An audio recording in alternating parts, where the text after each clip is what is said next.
Imagine two investors. Both put 100,000 into the stock market in the year 2000, one in New York, one in Zurich. 25 years later, they open their statements.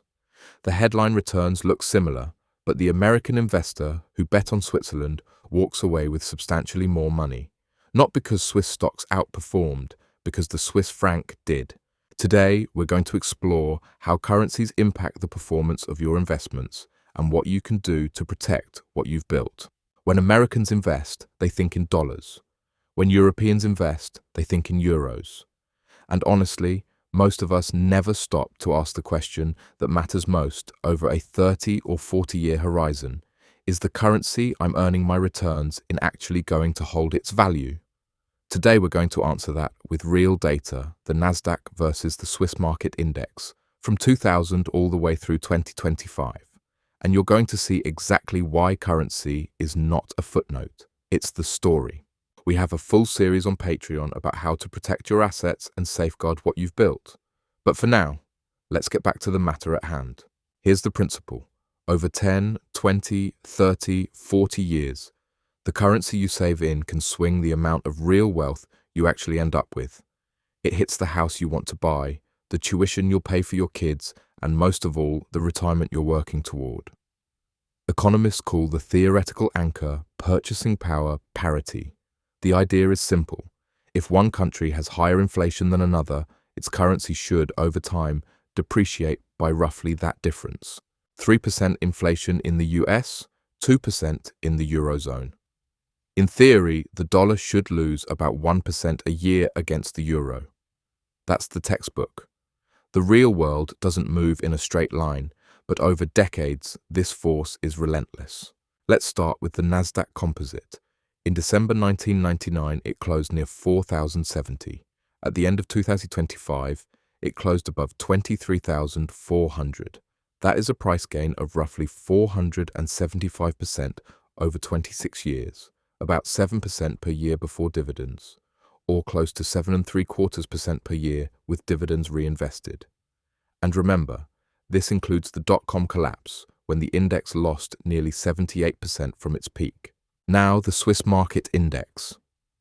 The SMI is a price index. It doesn't include dividends, and on a price-only basis, it returned roughly 70% over the same 26 years. That sounds modest. But Swiss blue chips pay meaningful dividends.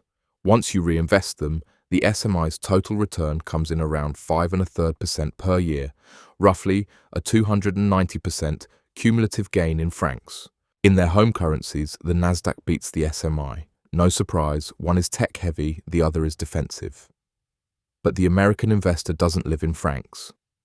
So what happens when we translate the Swiss return back into dollars? At the end of 1999, one US dollar bought about 1.6 Swiss francs. At the end of 2025, it bought roughly 81 centimes. Put another way, the franc nearly doubled against the dollar, up about 97%, which is roughly 2 2/3% of appreciation every single year, compounded for a quarter century. Why? Exactly what purchasing power parity predicts, and more. Switzerland ran lower inflation than the US for most of this period, posted current account surpluses year after year, and the franc earned a reputation as the world's premier safe haven currency. So, for a US investor holding Swiss equities, the math stacks. 5.3% from the SMI plus 2.7% from a stronger franc. Compounds to roughly 8% per year in dollar terms, a cumulative gain of around 660% over 26 years. Read that again. A defensive Swiss index held by an American quietly kept pace with, and on some measures edged past, the mighty Nasdaq. The difference wasn't the stocks. It was the franc. 3 things to take with you. 1. Inflation differentials are gravity. When you choose a currency to save in, you are implicitly making a bet on its central bank, its current account, and its fiscal discipline. Over 40 years, that bet can be worth more than your stock selection. 2. Diversify your currency exposure the same way you diversify your equities. If you live and spend in dollars, owning non-dollar assets is not speculation, it's insurance. 3. When you compare returns across markets, always convert to your home currency and always use total returns, with dividends reinvested. Headline numbers lie. Net of FX, net of dividend numbers don't. If this changed how you think about your portfolio, hit subscribe and watch the full series builds the complete framework for what to do about it. And join us on Patreon for full in-depth learning on how currencies behave, how to position across them intelligently, and how to protect your purchasing power no matter which direction monetary policy goes next. Until then, think in decades, think in purchasing power, and invest accordingly.